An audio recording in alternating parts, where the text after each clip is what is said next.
자, 그래서 이제 기능적 분류 이론, 자, 요게 다시 한번 보면, 혹시라는 분이 주장을 했고요. 비슷한 사회적, 경제적 환경에 있는 그러한 집단은 공동된 이해를 가지게 되는 거죠. 그래서 이러한 공동된 이해를 기준으로 해서 노동조합은 집단적인 감정을 가지게 되고, 이게 이제 공통된 이해를 이야기하죠. 그 다음에 이것을 갖다가 집약화시킨다. 이런 집약화된 어떤 집단 감정에 의해서 다섯 가지로 이제 노동운동은 이제 그 분류가 나누어진다. 그래서 우리는 기능적 분류 이론이라 한다. 이렇게 얘기했습니다. 자, 그래서 이제 보면 하나하나 살펴봅시다.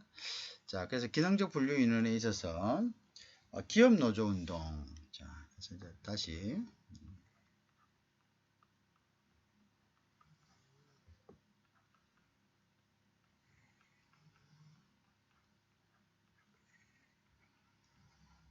자, 여기서 첫째는 이제 기업 노조 운동입니다.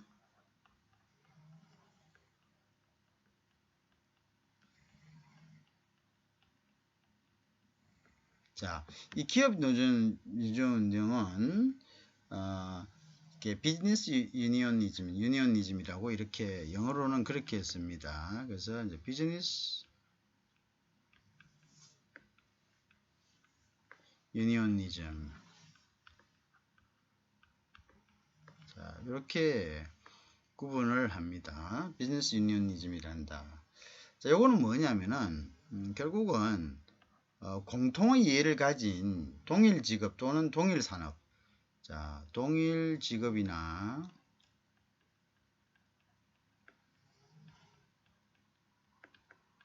동일 산업.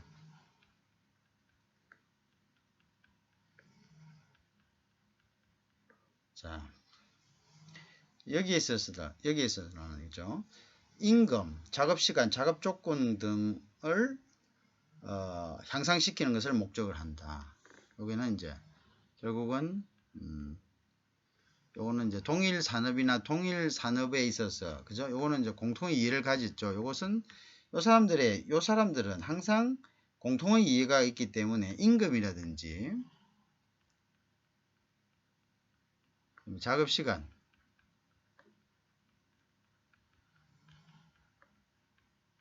요것에 대한 이제 향상을 갖다가 목적을 한다. 뭐가? 이런 사람들의 어떤 노조운동, 이런 것들을 우리가 기업 노조운동이라 한다. 그래서 결국은 여기에 가지고 있는 것은 이제 공통의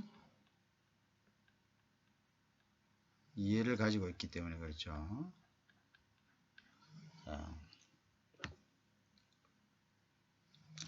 당연히 이제 이런 경우에서는 노동조합은 교섭기관이다.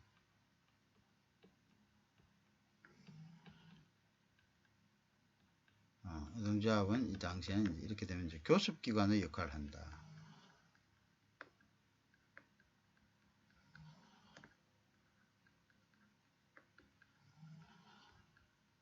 자, 이렇게 볼 수가 있겠죠. 그죠? 교섭기관을 이양하는. 자, 그것이 이제 기업 노조 운동이다. 그 다음에 우리가 여기서 할 것이 이상 노조 운동입니다. 이상 노조 운동.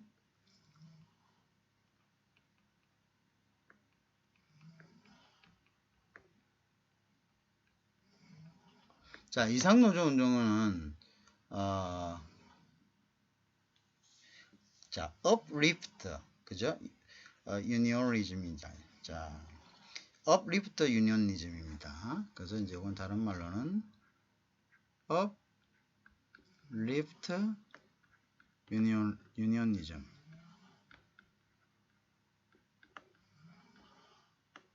자, uplift라는 것이 뭐냐? 노동운동의 기본 목표가 뭐냐면 이제 도덕적, 사회적 가치를 좋아하고 개인의 인격, 여가활동, 문화, 생활 수준 향상에 도는 거죠. 이거는 이제 조금 틀리죠. 그러니까 이제 결국은 기본 목표가 도덕적, 사회적 가치 좋아. 그래서 이제 개인의 인격,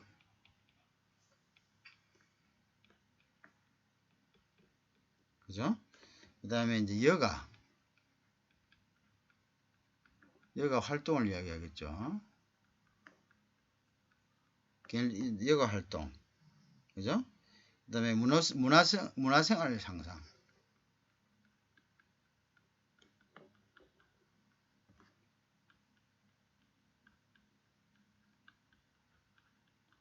자, 이거는 좀 어떻게 보면 위에 있는 기업 노조 운동하고는 좀 궤를 틀리하죠. 그죠? 그거는 이제 임금이나 작업 시간 이런 걸 목표로 합니다. 이거는 동종 업체, 동일 직업, 동일 산업에 있는 사람들은 공동의 이해를 갖기 때문에 임금이나 작업 시간 등에 대해서 공동의 어떤 관심사가 될 수 있는 거죠.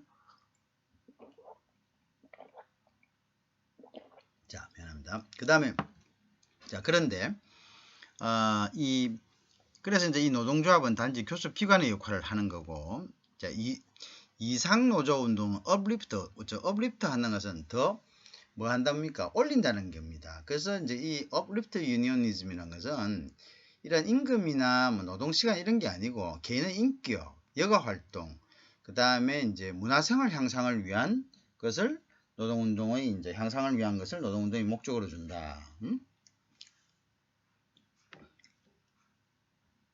이것을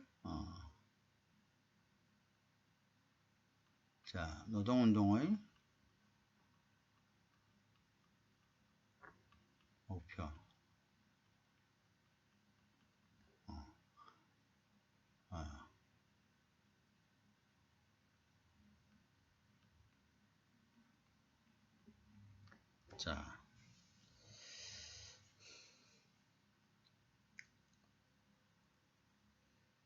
자, 무슨 말인지 알겠죠? 자, 근데 이제 이러한 업리프트, 즉 이상 노동운동의 노조운동은 그죠? 노동운동은 직업화 또는 계층화된 직업 직장에서 나타납니다. 그죠? 계층화된 직업 직장에서 나타난다. 복지계획 이런 것들, 그 다음에 뭐 정치적 행동, 주요 활동은 이제 복지계획, 정치적 행동, 그 다음에 이제 생산자와 소비자 간 협동 뭐 이런 거죠. 그죠? 그래서 보통 보면 어떤 거냐? 요 자체가 전부 다 복지. 그죠? 복지. 자, 계획. 그 다음에 어떤 게 있냐요? 정치적 행동. 그쵸?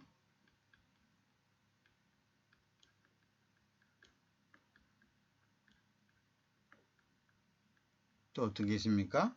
생산자와 소비자 간 행동. 이런 것들이죠.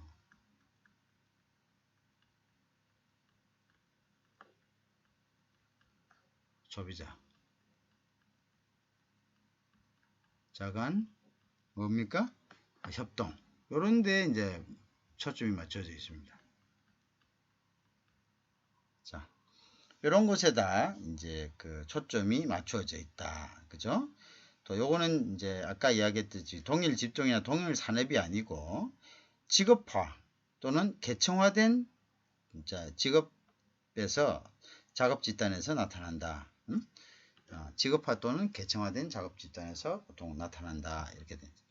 자, 이상노동운동이라는 것은 그런 겁니다.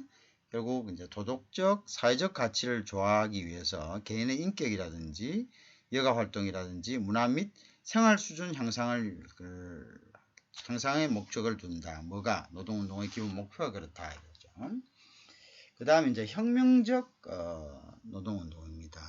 자, 기능적 분류 이론 중에 혁명적 노동운동.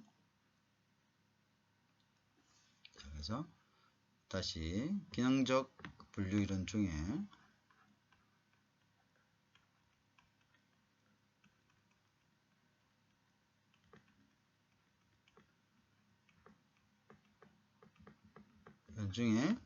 이번에는 이제 혁명적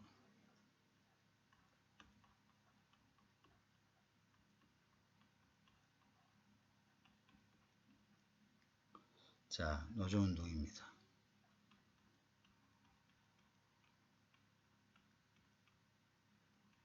자, 영어로는 이제 Revolutionary Unionism입니다.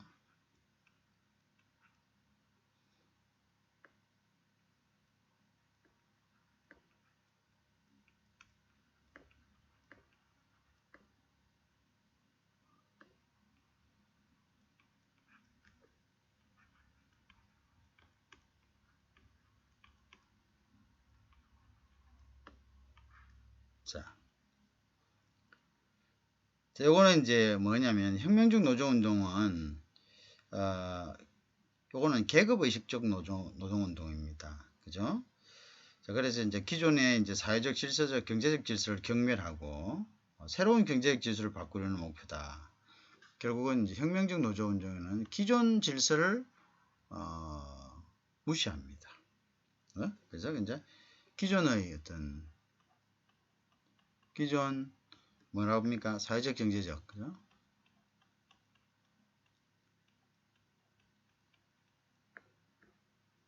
경제적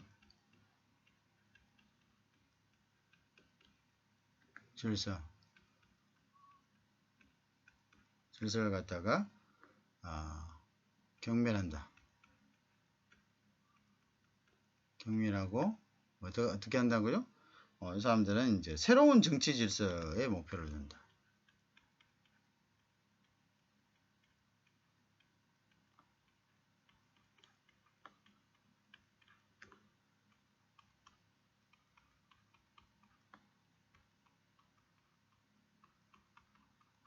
자, 새로운 정치 질서의 목표를 준다. 그죠? 자, 요거는 이제 결국은 뭐냐면 계급의식적 노동운동이다. 이렇게 보시면 됩니다. 계급의식적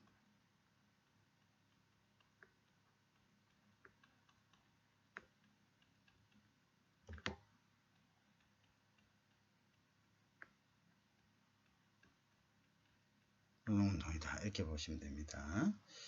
자, 그래서 요거는 결국은 다른 말로 이야기하면 기술 수준이라든지, 그죠? 기술 수준이라든지, 또한 생활 수준과 관계없이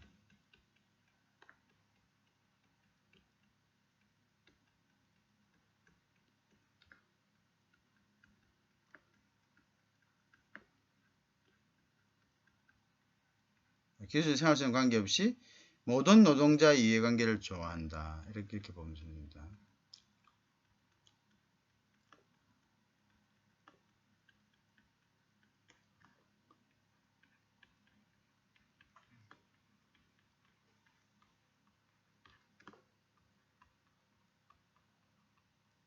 자, 이렇게 보시면 되겠죠. 그죠? 자, 기술 수준이나 생활 수준 관계없이 모든 노동자들의 이해관계를 좋아한다. 그죠? 그러면 이제 요거는 이제 동맹파업, 불매운동, 태극 같은 걸 하는 거죠. 그죠? 동맹파업. 자, 그렇다. 자, 그래서 이제 요거는 결국은 뭐냐면 이제 직접 행동을 한다는 거죠. 요 혁명적 노조 운동에서는 이제 직접 행동으로서는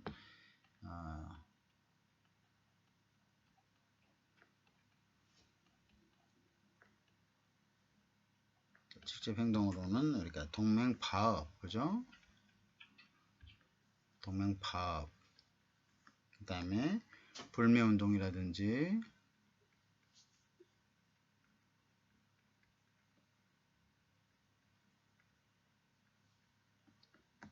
그다음에 이제 다른 말로는 태업 등을 한다.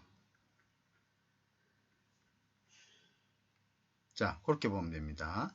파업, 불매운동, 태업 등을 한다. 이렇게 보시면 되겠죠. 이것이 이제 혁명적 노조운동이다. 알겠죠? Revolutionary Unionism이다. 이렇게 보시면 되겠습니다. 그래서 하나 특이한 것이 기술 수준이나 생활 수준에 관계없이 모든 노동자들의 이해관계를 좋아하는 데 있다. 그죠?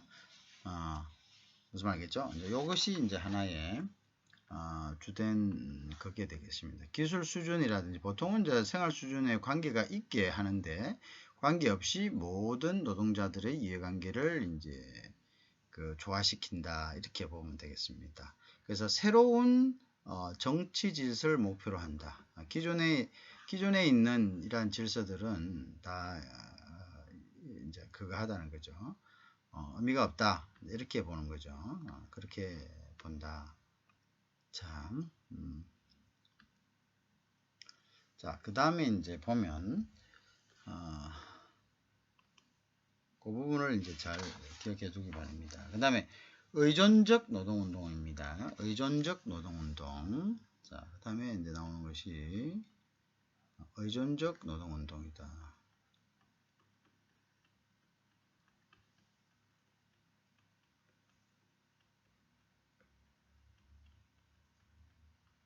자, 의존적 노동운동이다.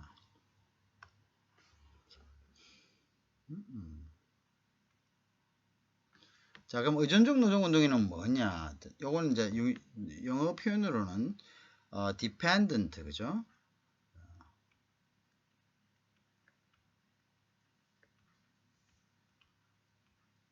자, dependent unionism.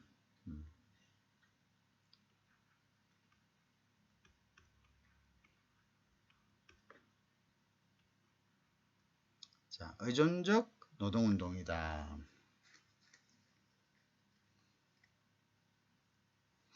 요거는 이제 노동조직의 존립을 위해서 말 그대로입니다. 노동조직 존립 위해서는 고용주가 도와줘야 된다 이거죠. 그래서 노동조합의 존립 위해서는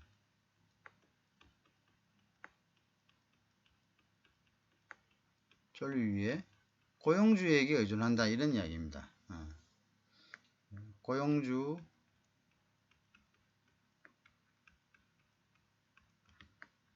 지원이 필요한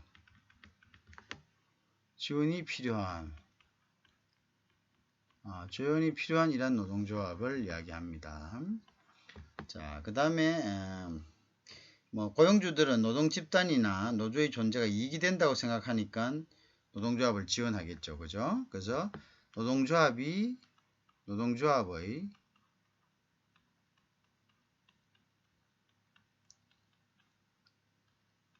존재 그 자체가 어떻게 고용주에게 이익이 된다.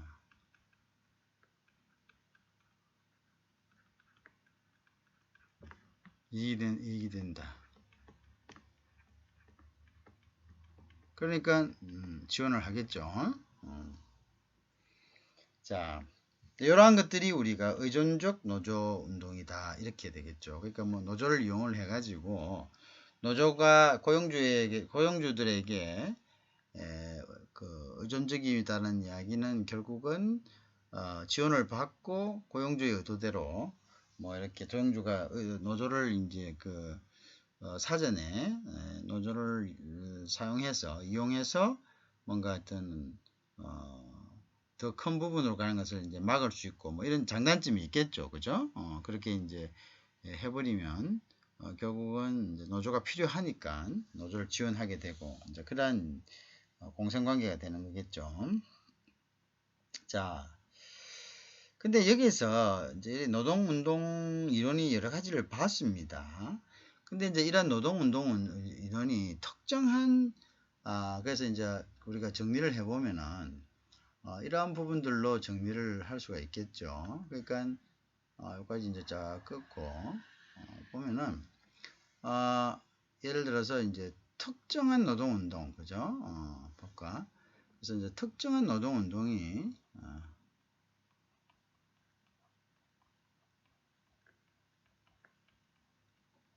노동조합이 좋다 이렇게, 그죠? 뭐 타당하다. 자, 이렇게 이야기하는 것은 이건 시대적인 상황에 따라 틀려질 수 있다. 이거는 이제 이거는 시대적 상황에 따라 틀려질 수 있다.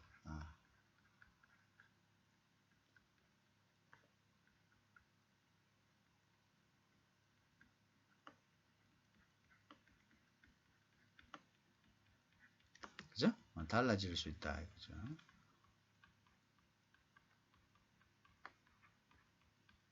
자, 요게 우리가 이제 굉장히 중요한 부분이죠. 그래서 특정한 노동운동을 우리가 뭐 이렇게 시대적 상황에 따라 이건 틀려질 수가 있다. 이렇게 볼 수 있습니다. 자, 그래서 이거는 그리고 이제 노동운동 발전 과정에서 경제, 정치, 사회적 이런 것들, 그죠?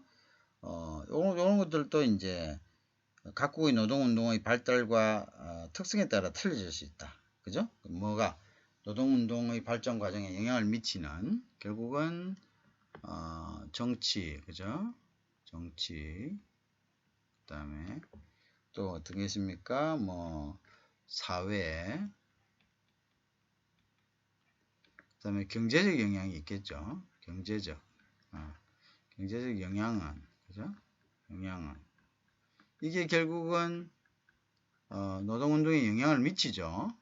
노동운동에 영향을 미치는데,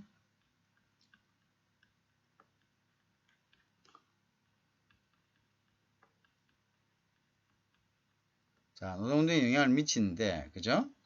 요거는 이제 노동운동에 영향을 미치는데, 요건 각기 다를 수가 있죠. 요거는 이제 시대적인 변화에 따라서 다르기 때문에 결국은 이 노동운동도 결국 시대적 상황에 따라서 노동운동의 어떤 성격을 구명하는 데는 차이가 있을 수 있다. 뭐 딱 이렇게 픽스된 것은 아니다는 거죠. 그죠? 픽스된 것은 아니다. 고정적인 개념은 아니다. 노동운동의 정의는 이제 고정적 개념은 아니다. 이렇게 보면 되겠죠. 그죠? 고정적 개념은 아니다. 자, 이렇게 됩니다. 자, 그걸 우리가 생각할 수가 있겠죠. 고정적 개념은 아니다.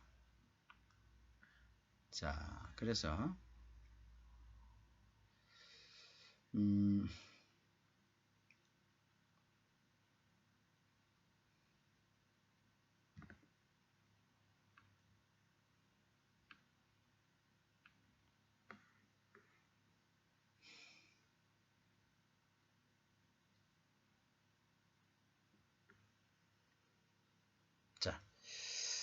자, 그래서 이제 지금 노동운동을 이렇게 쭉 살펴봤습니다.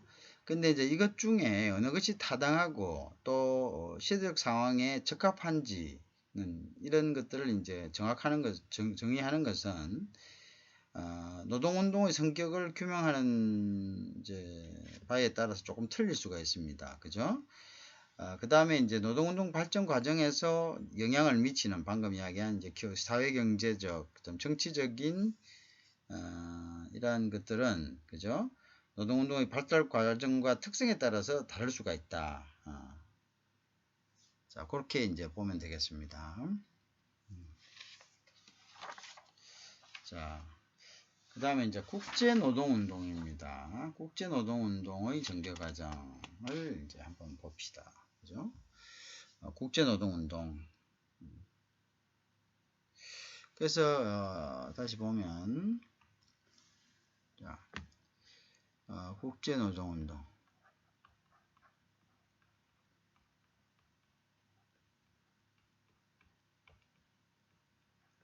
자, 이 국제노동운동의 어떤 과정을 보면은요, 각국이 상이한 경제체제, 종교, 이념, 그 다음에 이제 국민성, 문화 속성, 이런 것이 다 다르죠. 그러니까 이런 것이 다 다르기 때문에 각국이 각기 이런 그 특성을 가지고 노동운동이 전개되었다. 이렇게 보면 됩니다. 그죠? 그래서 국제공정운동은 이제 각기 다른 특성, 그죠? 속성이죠. 속성에 따라 아까 방금 이야기한 것처럼 아까 속성에 따라 노동운동의 그 내용을 달리하면서 전개되었다. 내용을 달리하면서 자,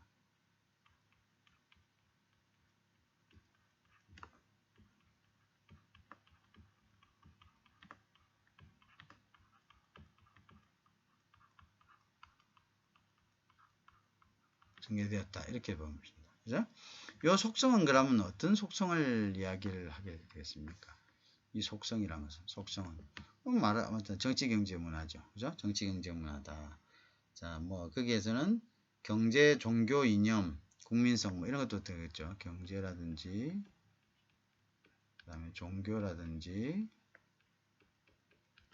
이념이라든지 그죠? 자, 이념이라든지 또는 뭐 국민성, 문화 속성, 그다음에 뭐 어떤 겁니다. 문화, 자, 국민성 뭐 이런 것들이죠. 이런 속성들이죠. 그죠? 이러한 속성들을 달리하면서 그죠? 왔다. 그렇게 보면 됩니다. 자, 이러다 보니까 이제 이 노동운동이란 것이 힘이 강해지니까 이게 결국 어떻게 됩니까? 세력이 확장돼서 국경을 넘는 거죠. 그래서 국경을 넘어서 결합하고 또 힘을 합치는 이제 이러한 국제화 시대를 노동운동의 국제화 시대가 이제 도래됐다. 그래서 이것들이 결국은 이제 힘이 강해지고 노동조합 힘이 강해지고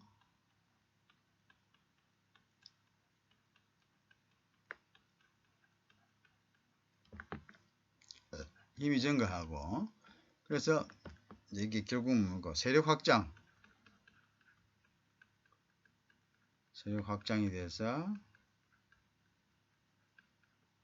그러면 어떻게 됐죠? 국제노동운동. 그래서 국제노동운동으로 발전.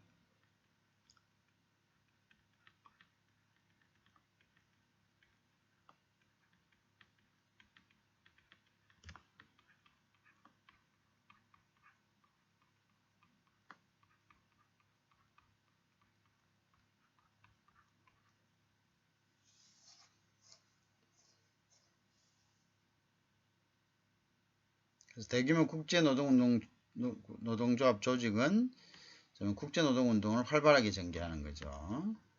자, 그래서 이제 세계 노동운동의 방향을 재정립하고 있다. 그래서 이렇게 함으로써 결국은 세계 노동운동의 방향을 정립하고 있다. 세계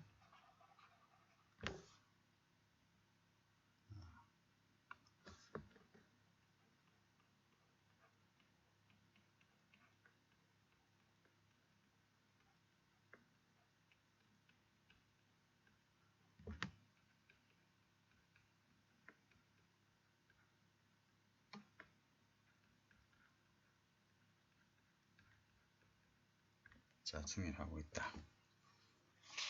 그렇게 보시면 되겠죠. 그렇게 보시면 된다.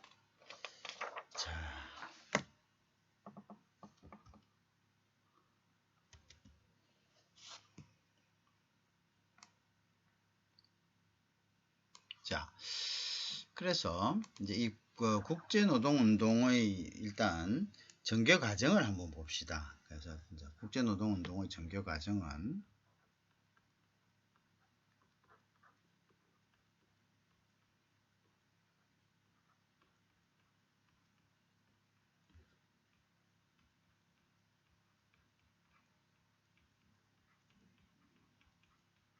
자, 이 과정을 보면요. 자, 보통 우리가 이제 1차 국제노동운동부터 보겠습니다. 1차 국제노동운동 이제 보면요. 요거는 이제 1930년대 40년대는 여기에 노동자간 연대 시도가 나타났습니다. 그래서 이제 미안합니다. 1830년대여서 40년대는 노동자간, 그죠?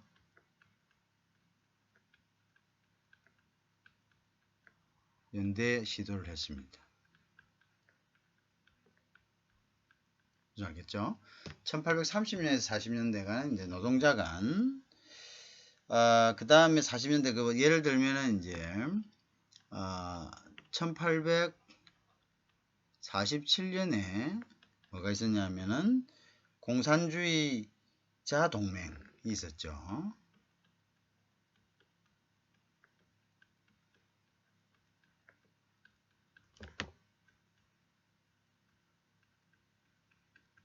자, 공산주의자 동맹이 있죠. 그죠?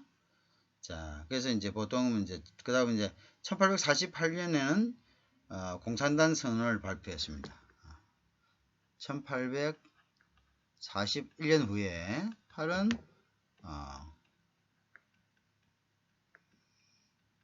공산당 선언 발표가 있었습니다.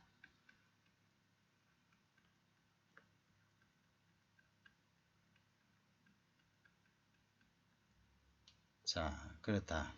그죠? 그러니까 이제 뭐 노동자들 단결하라. 그죠? 그다음에 노동운동의 국제적 연대성 강조.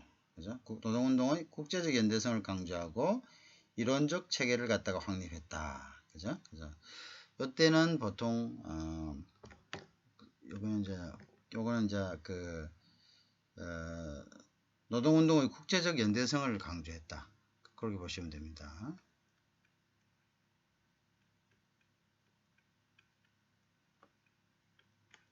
국제적 자, 노동운동의 국제적 뭘 강조했다? 연대성 강도.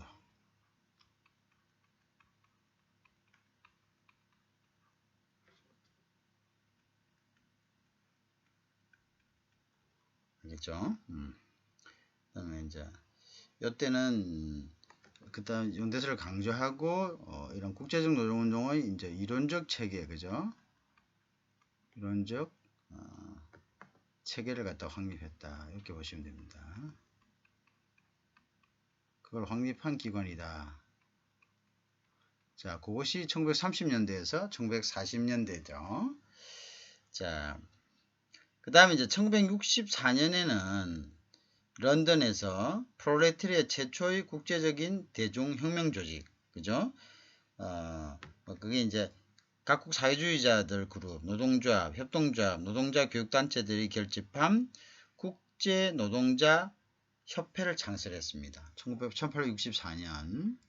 1864년이 바로 요거는 이제 영국에 있습니다.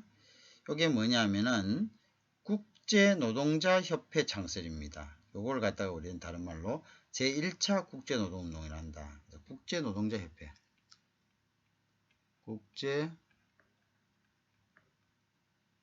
국제노동자 협회 창설입니다. 자, 국제노동자협회를 갖다가 창설했다. 그죠? 자, 요거를 우리가 런던입니다. 요건 런던이고 요거를 1차 국제노동운동이란다. 제1차 국제노동운동이라고 한다.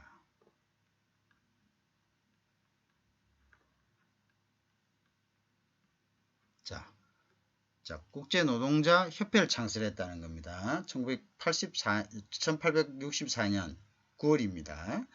요거는 이제 뭐 각국에서 온 사회주의자, 노동조합, 협동조합, 노동자 교육단체 등이 결합했다. 이렇게 보시면 되고, 자, 여기서 이제 주장한 것이 뭐냐? 자, 국제노동자협회에서는 이것은 이제 다양한 사람들로 구성되어 있고, 근데 이제 행동통일보다는 이 행동통일은 없었습니다. 그다음 그러다 보니까 이제 활동이 점점 약화됐고, 그래서 1872년에 활동이 중지되었습니다. 이거는 이제 이렇게 돼서 1872년에 활동이 중지되었습니다.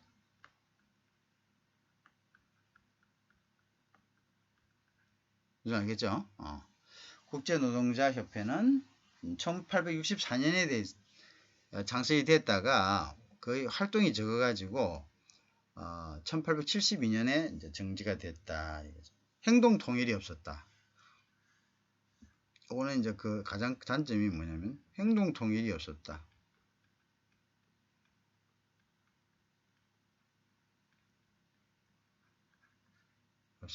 이렇게 되겠습니다.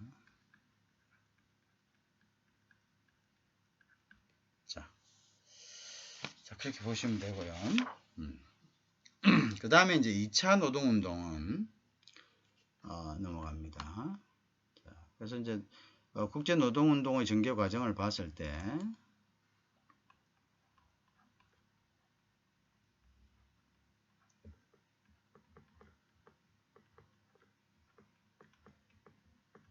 자, 2차 국제노동운동은 1889년 그렇죠? 프랑스입니다. 여기도 바로 적죠. 자, 프랑스입니다. 그죠? 그래서 이때 프랑스 100주년 기념일이었는데요. 프랑스 혁명 100주년 기념일이었는데 프랑스고 이쪽에 있습니다. 프랑스 혁명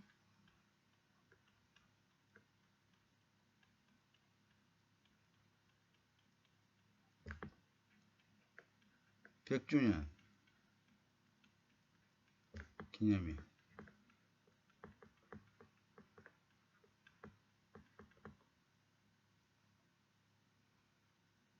그죠? 이때 이제 세계 20개국의 노동자, 사회주의 대표자 이런 사람들이 제2차 국제노동운동을 결성했습니다. 이때 제2차 국제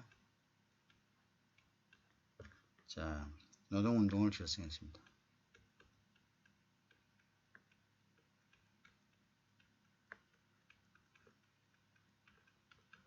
자, 그래 됐죠. 그래서 이제 이것은 각국의 자주적 조직 연합체 형식으로 해서 뭐 강령 지도자 및 사무국도 없었다. 그래서 이거는 이제 각국의 자주적 조직의 연합체 형식이었다. 또 이제 이것도 한계죠. 그래서 각국의 자주적 뭐였다고? 연합체 형식이었다.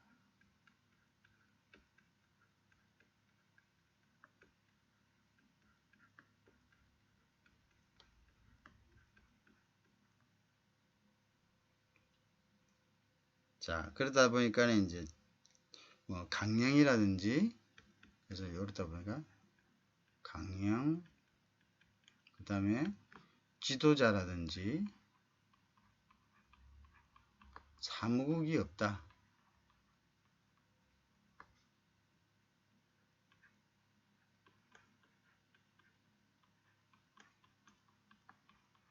자, 이렇게 정의가 될 수 있겠죠. 그죠? 자, 그 다음에 이제 1980년 1년 있다가요. 그 다음에 1890년 메이데이에서 80년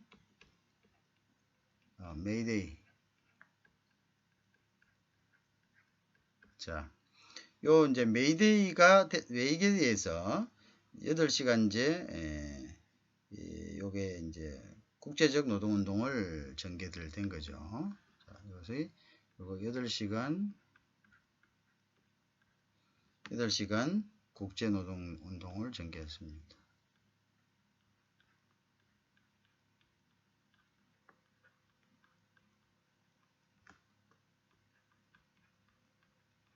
자, 이렇게 보면 되겠죠. 그죠? 그러다가 1914년에 제 1차 세계대전이 발발했죠. 어, 1차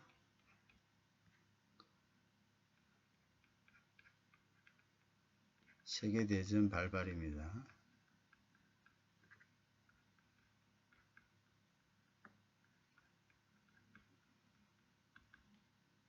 자,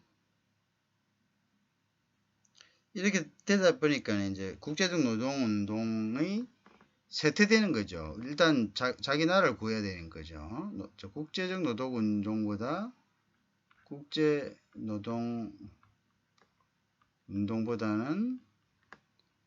뭡니까? 자국위기. 자국위기가 더 중요하죠. 그죠? 그래서 조직이 완화됨. 조직이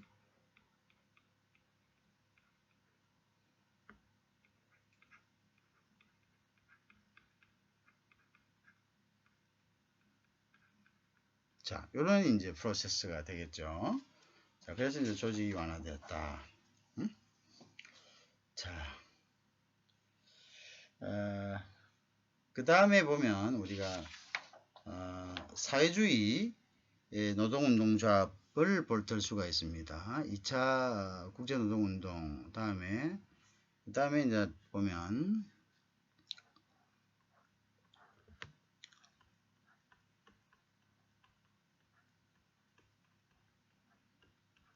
자, 사회주의 국제노동조합운동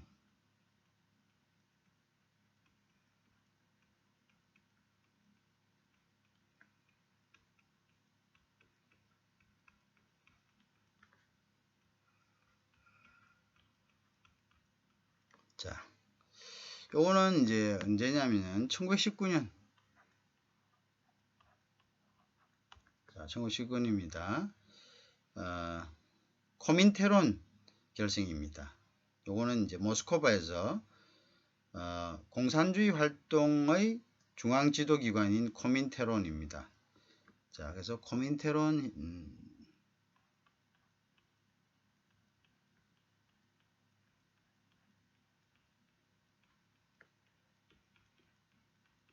자, 코민테론이 결정됐죠. 요거는 다른 말로 뭐냐 하면은 공산주의 활동의 중앙 지도기관이다 이렇게 보면 됩니다.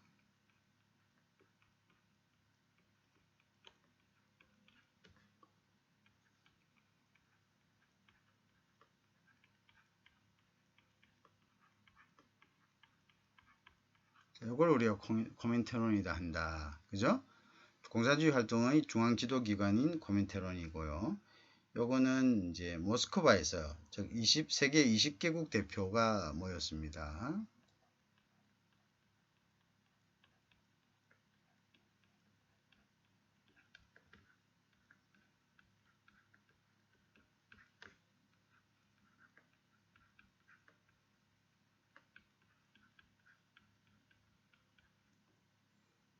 자,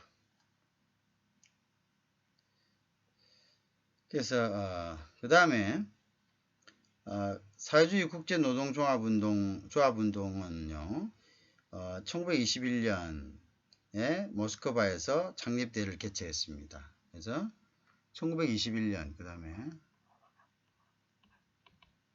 뭐가 있었냐면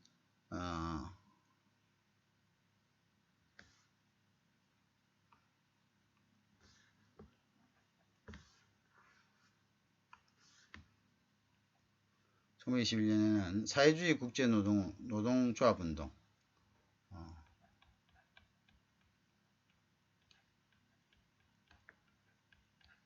사회주의 노동조합운동이다.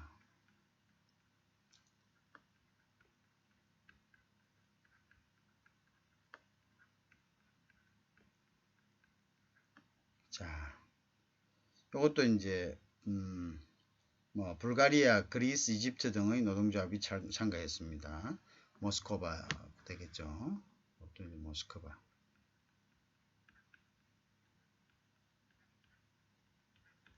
자, 그래서 사회주의 국제노동운동의 기본 목표는 그러면 뭐냐? 이거 기본 목표는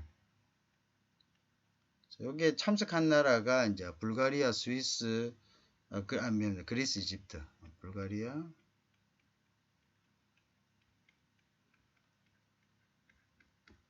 그다음에 그리스, 이집트가 참여합니다.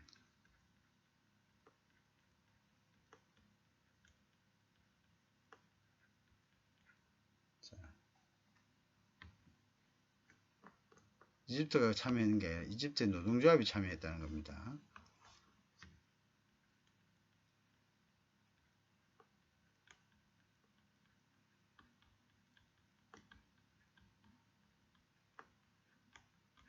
자, 그렇게 됐다. 그죠?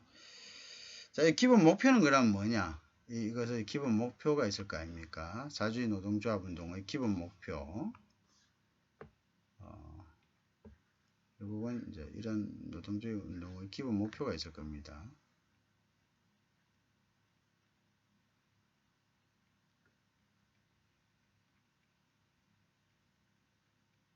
자, 이 기본 목표.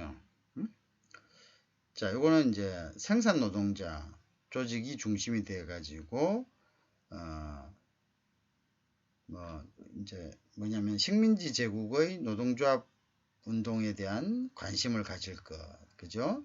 그다음 정치적 노동 운동을 기본 목표로 하였다. 그죠? 이것은 이제 식민지 노동조합 운동의 제국 식민지 노동조합 운동에 대한 기본 목표라는 것은 기본 목표는 식민지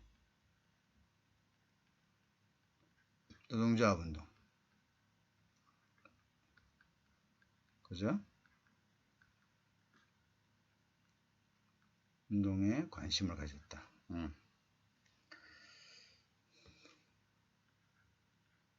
특히 관심을 가졌다.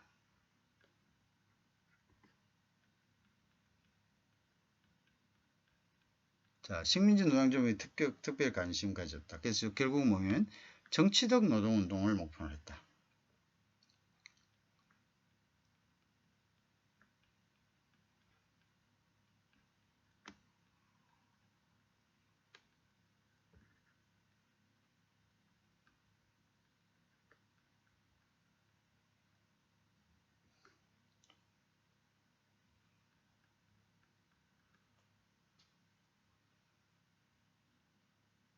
자, 결국은 이거는 이제 코민테론과도 연관이 되었다는 거죠.